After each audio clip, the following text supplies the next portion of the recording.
Hello everyone, I am सुगम। Welcome back. तो कैसे हो आप सब? आई होप आप सब अच्छे होंगे। स्वागत है आप सभी का आपके अपने एसपी स्टडी यूट्यूब चैनल पे। तो गाइस देखिए, ये है आपका सोशोलॉजी का पेपर 2023 का बोर्ड एग्जाम का। ये आपका पेपर है, उसका मैं आपको सॉल्यूशन देने वाली हूँ।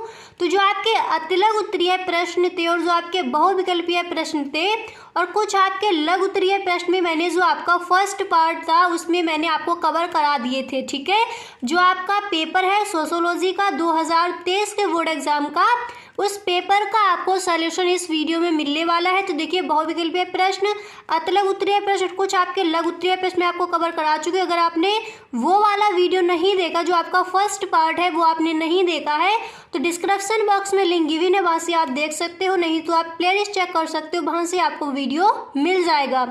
अब इसके बाद है कि ये है आपका सेकंड पार्ट। तो इसमें मैं आपको बताऊंगी कि जो उसमें आपके लघु उत्तरीय प्रश्न कौन कौन से आए थे, सारे उनके आंसर भी आपको साथ में मिलेंगे। देखिए, लघु उत्तरीय प्रश्न आपके कौन कौन से आए थे और विस्तृत उत्तरीय प्रश्न आपके कौन कौन से आए थे, तो सारे प्रश्नों के विद आंसर आपको आंसर मिलने वाले हैं। तो चलिए बिना टाइम वेस्ट वीडियो को स्टार्ट करते हैं। वीडियो अगर आपको अच्छा लगे तो वीडियो को आप एक लाइक जरूर कर दें। तो देखिए, ये वाला आपका प्रश्न था। नेक्स्ट प्रश्न आपका ये था कि स्वतंत्रता के बाद भारतीय ग्रामीण समाज में आए 3 प्रमुख बदलाव बताइए। यही प्रश्न था आपका नेक्स्ट। तो देखिए, इसका आंसर हो जाएगा कि स्वतंत्रता के बाद भारतीय ग्रामीण समाज में आए प्रमुख बदलाव इस प्रकार है। पहले आप इस तरह से लिखोगे, इसके बाद आपको यहाँ पर फर्स्ट हेडिंग डालनी है कि महिलाओं की सामाजिक आर्थिक स्थिति। ओके, और फिर इसमें आप लिखोगे कि स्वतंत्रता के बाद महिलाओं की सामाजिक आर्थिक स्थिति में अत्यधिक सुधार हुआ है। नगरीय समाजों में महिलाओं की स्थिति सामाजिक आर्थिक रूप से काफी सुदृढ़ हुई है। इस तरह से आप लिखोगे।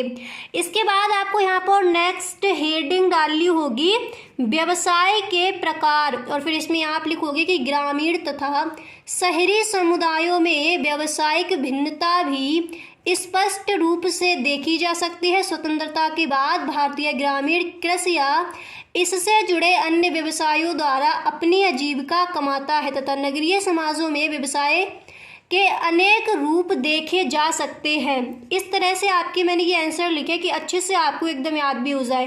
तो वीडियो आप इस तरह से देखिए कि आंसर आपको याद होते चलिए, और अपने जो आपने अपनी नोटबुक बनाई है, जो आपने अपनी कॉपी बनाई है, तो उसमें सारे आंसर ये आपको लिखते चलना है। ओके, अब इसके बाद देखिए इसके बाद देखिए आपको यहाँ पर नेक्स्ट हेडिंग डालनी है सामाजिक नियंत्रण के साधन।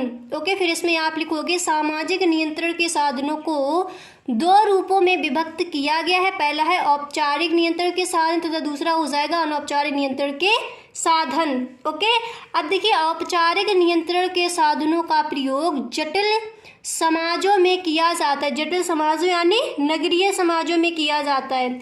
इसके बाद आप लिखोगे अनौपचारिक नियंत्रण के साधनों का प्रयोग जनजातीय, सरल तथा ग्रामीण समाजों में अधिक प्रभावी होता है।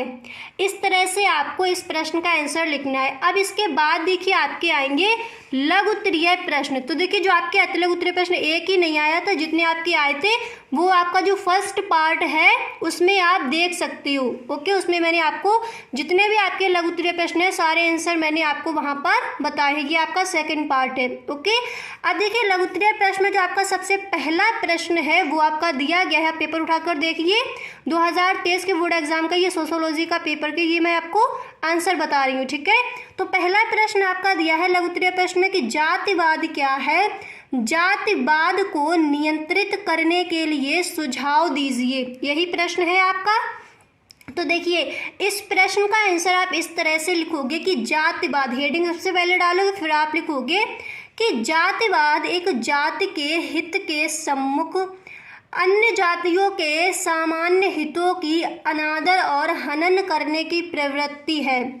जातिवाद या जातीयता एक ही जाति के लोगों की वह भावना है जो, इसके बाद आप लिखोगे लोगों की वह भावना है जो, इसके आगे आपको लिखना है अपनी जाति विशेष के, ओके, अपनी जाति विशेष के हितों की रक्षा के लिए अन्य जातियों के हितों की अवहेलना और उनका हनन करने के लिए प्रेरित करती है।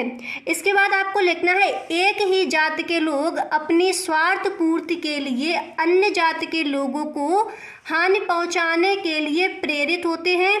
जातिवाद के विकास के कई कारक है। अपनी जाति की प्रतिष्ठा बढ़ाने के लिए औद्योगिक विकास, संस्कृतिकरण, विभिन्न जातीय संगठन, इस तरह से आपको लिखना है। अब यहाँ पर आप एक चीज़ समझिए, जो आपके ये यूपी बोर्ड के जो आपके जितने भी पेपर हैं बोर्ड एग्जाम के, वो हर सब्जेक्ट के पेपर में इसी तरह से आपको हल करवा दूंगी।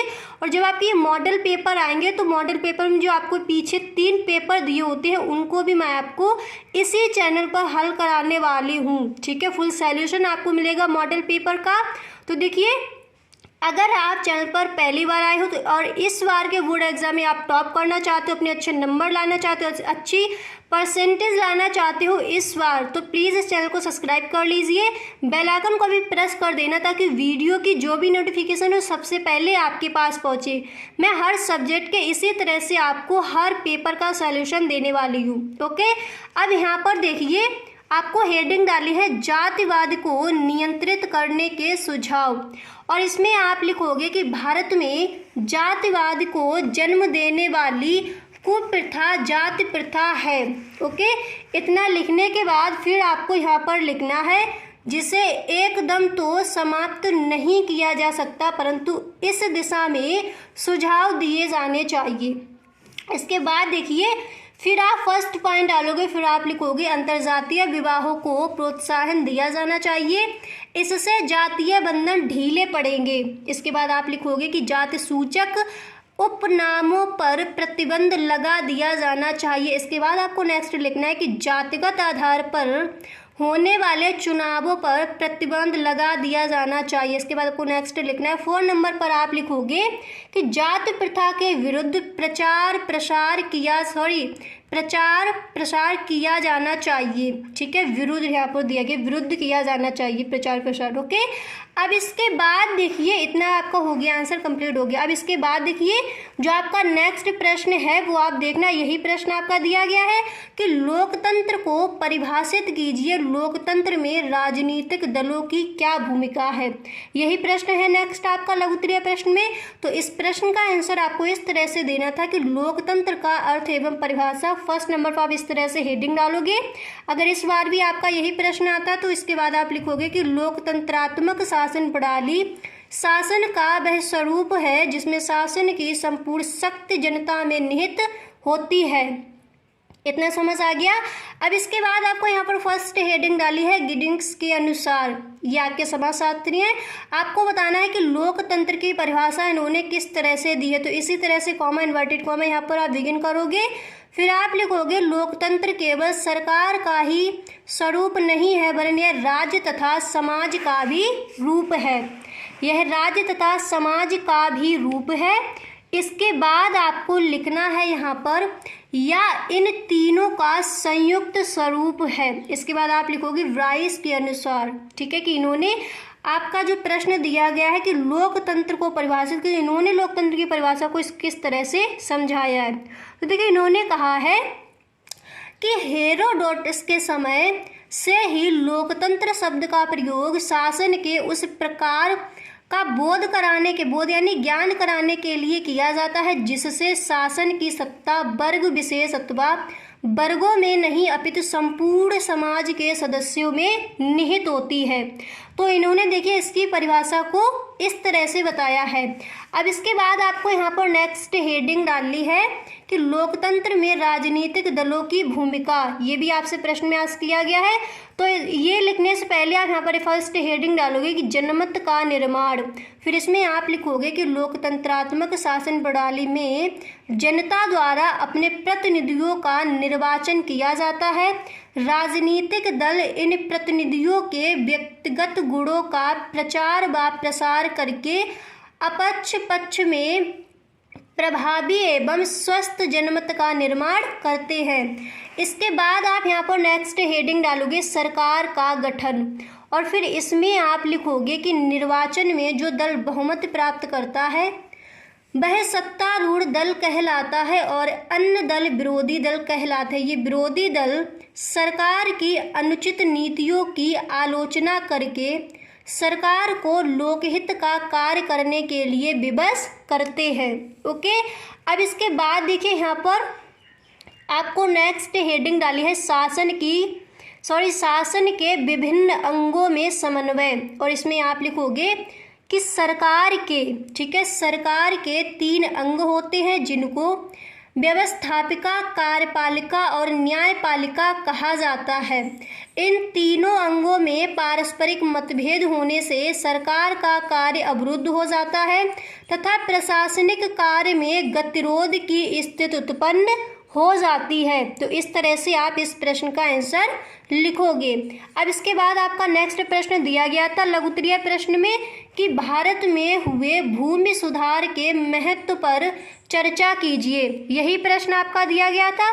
तो इस प्रश्न का आंसर आप इस तरह से दोगे, भारत में हुए भूमि सुधार का महत्व, इस तरह से आपको हेडिंग डालेंगे। फिर आप लिखोगे भारत सरकार द्वारा बड़े स्तर पर भूमि सुधार कार्यक्रम को लागू कर समाज में, इसके बाद आपको लिखना है कि लागू कर समाज में समानता का न्याय को बढ़ावा दिया गया।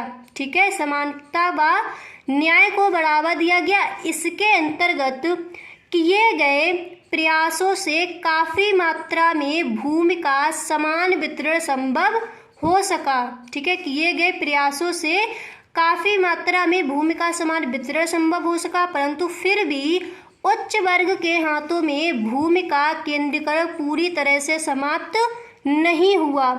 अब देखिए गाइस, अगर आपको वीडियो पसंद आया करे तो वीडियो को आप एक लाइक ज़रूर कर दिया करें, क्योंकि देखिए मैं बहुत ही मेहनत से आपके लिए वीडियो बनाती हूँ, पूरा आपके लिए लिखती हूँ, पूरा आपको बताती हूँ कि कौन से प्रश्न का आंसर आपको किस तरह से लिखना है। कई यूट्यूबर क्या करते हैं, आपको सिर्फ और सिर्फ विकल्प ही बता देते हैं और कह देते हैं कि पूरा मॉडल पेपर आपको हल कराया जाएगा। तो मैं पूरा पेपर आपको हल करके देती हूँ। तो गाइस, अगर मैं आपके लिए इतनी मेहनत करती हूँ तो आपको भी थोड़ी सी हेल्प मेरी करनी होगी। वीडियो को आप पूरा देखा करें। वीडियो अगर आपको अच्छा लगा करे तो वीडियो को एक लाइक ज़रूर कर दिया करें। ठीक है, तो यहाँ पर देखिए इस तरह से आप लिखोगे। इसके आगे आपको लिखना है कि आज भी राजाओं, जमींदारों व बड़े बड़े भूस्वामियों के पास बड़ी मात्रा में जमीन का एक बड़ा हिस्सा मौजूद है। इसके बाद आप लिखोगे कि स्वतंत्रता प्राप्ति के बाद भारत सरकार ने विशेष रूप से कृषि क्षेत्र में अनेक सुधार करने के साथ ही अपनी अर्थव्यवस्था को आत्मनिर्भर बनाने और मजबूती प्रदान करने के उद्देश्य से अनेक कार्यक्रम चलाई। इस तरह से आपको उस प्रश्न का आंसर लिखना था। अब इसके बाद आपका नेक्स्ट प्रश्न यही दिया गया है, पेपर देखिए। नेक्स्ट प्रश्न आपका दिया गया था कि साक्षात्कार पद्धति के प्रमुख लाभ बताइए। ओके, तो देखिए सबसे पहले आपको हेडिंग डाली थी इस तरह से कि साक्षात्कार पद्धति के प्रमुख लाभ। ठीक है, फिर आपको यहाँ पर लिखना था कि साक्षात्कार पद्धति के प्रमुख लाभ निम्नलिखित हैं। पहला आपको यहाँ पर लिखना था कि घटनाओं का अवलोकन साक्षात्कार के द्वारा साक्षात्कारकर्ता को अवलोकन का अवसर प्राप्त होता है। ओके, इसके बाद आपको लिखना था कि स्पष्टीकरण संभव होता है। इसके बाद आप लिखोगे कि अमूर्त घटनाओं का अध्ययन, ये मैं आपको बता रही हूँ साक्षात्कार पद्धति के प्रमुख लाभ हैं। ठीक है, अमूर्त घटनाओं का अध्ययन, ऐतिहासिक भावनात्मक पृष्ठभूमि का ज्ञान, मर्म भेदक अध्ययन मनोवैज्ञानिक दृष्टि से उपयोगी। ओके, अब इसके बाद देखिए आपका जो अगला प्रश्न था वो प्रश्न आपका आस्क किया गया था बोर्ड एग्जाम में, सोशियोलॉजी के पेपर में आपका प्रश्न था लघुत्तरीय प्रश्न नेक्स्ट था कि सामाजिक परिवर्तन के सिद्धांतों की व्याख्या कीजिए। यही प्रश्न आपका दिया गया था। तो इस प्रश्न का आंसर आपको इस तरह से लिखना था कि प्रत्येक समाज की अपनी एक विशिष्ट संस्कृति होती है। इसी संस्कृति के आधार पर एक समाज को अन्य समाजों से भिन्न किया जा सकता है। जब किसी समाज की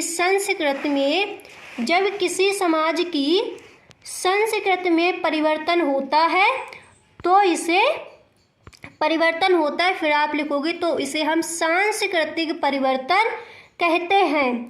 इसके बाद यहाँ पर आपको लिखना था कि सांस्कृतिक परिवर्तन एक व्यापक संकल्पना है क्योंकि इसमें संस्कृति के किसी भी अंग में होने वाले परिवर्तन समाहित होते हैं। इसके बाद आप लिखोगे कि सांस्कृतिक परिवर्तन तथा सामाजिक परिवर्तन में घनिष्ठ संबंध है। सामाजिक परिवर्तन तथा सांस्कृतिक परिवर्तन के संबंध एवं अंतर को जानने के लिए सामाजिक परिवर्तन तथा सांस्कृतिक परिवर्तन की संकल्पना को स्पष्ट करना आवश्यक है। ओके, इस तरह से आपको इस प्रश्न का आंसर देना था। इतना क्लियर हो गया। अब इसके बाद देखिए जो आपका अगला प्रश्न था वो आपका दिया गया था, नेक्स्ट प्रश्न आपका यही दिया गया था ना, पेपर उठाकर आप देखना 2023 के बोर्ड एग्जाम में सोशियोलॉजी के पेपर में नेक्स्ट आपका प्रश्न था लघु उत्तरीय प्रश्न में कि ग्राम पंचायत की शक्तियों का वर्णन कीजिए। तो सबसे पहले आपको इस तरह से हेडिंग डाली थी ग्राम पंचायत की शक्तियां, फिर आप लिखोगे इसमें कि ग्राम पंचायत द्वारा बहुपक्षीय भूमिका निभाई जाती है तथा विभिन्न कार्य किए जाते हैं। ग्राम पंचायतें सार्वजनिक कल्याण के कार्यों के अतिरिक्त आर्थिक क्षेत्र, सामाजिक क्षेत्र तथा राजनीतिक क्षेत्र में विभिन्न कार्य करती हैं। ग्राम पंचायतें ग्रामीण जनता के स्वास्थ्य का विशेष ध्यान रखती हैं। इसके बाद आपको लिखना कि संक्रामक रोगों की रोकथाम, सार्वजनिक सफाई, शुद्ध पेयजल की व्यवस्था, स्वस्थ मनोरंजन तथा प्राकृतिक आपदाओं के समय जनता की रक्षा के यथासंभव उपाय करती हैं। आर्थिक क्षेत्र में भी ग्राम पंचायतों की महत्वपूर्ण भूमिका होती है। तो इतने आपके आए थे लघु उत्तरीय प्रश्न। ओके, वो सारे कि मैंने आपको जितने भी आपके लघु उत्तरीय प्रश्न उन सभी प्रश्नों के आंसर मैंने आपको बता दिए। अब इसके बाद आपके आए थे विस्तृत उत्तरीय प्रश्न। तो विस्तृत उत्तरीय प्रश्न आपके ये आए थे कि भारत में दहेज व्यवस्था के विकृत परिणामों का वर्णन कीजिए। नेक्स्ट आपका प्रश्न आया था कि हरित क्रांति का अर्थ, ये आपका अथवा में पूछा गया, मतलब या फिर आपको ये करना था या फिर आप इसे कीजिए। ठीक है, प्रश्न था कि हरित क्रांति का अर्थ समझाते हुए समाज पर पड़ने वाले इसके प्रभावों का उल्लेख कीजिए। इसके बाद आपका प्रश्न देखिए विस्तृत उत्तरीय प्रश्न में इसके बाद आपका जो प्रश्न है वो दिया गया था कि जातीय विषमता को दूर करने के लिए अपनाई गई नीतियों का वर्णन कीजिए। ये भी प्रश्न आपका विस्तृत उत्तरीय प्रश्न में आज किया गया था। अब यहाँ पर देखिए जो आपके विस्तृत उत्तरीय प्रश्न हैं उन प्रश्नों के आंसर मैंने आपको नहीं बताए हैं। तो अगर आपको इन प्रश्नों के आंसर चाहिए तो please tell me in the comment box में आप हमें ज़रूर बताएं। तो नेक्स्ट डे ही आपको सारे प्रश्नों के आंसर मिल जाएंगे। जो आपके विस्तृत उत्तरीय प्रश्नों में मैंने आंसर नहीं दिए हैं वो आपको मैं नेक्स्ट वीडियो में आपको दे दूंगी। तो गैस अगर आपको वीडियो पसंद आया हो तो इस वीडियो को एक लाइक ज़रूर कर दें। गैस अगर वीडियो पसंद नहीं आया है तो आप वीडियो को डिसलाइक करके भी जा सकते हो। Okay, thank you.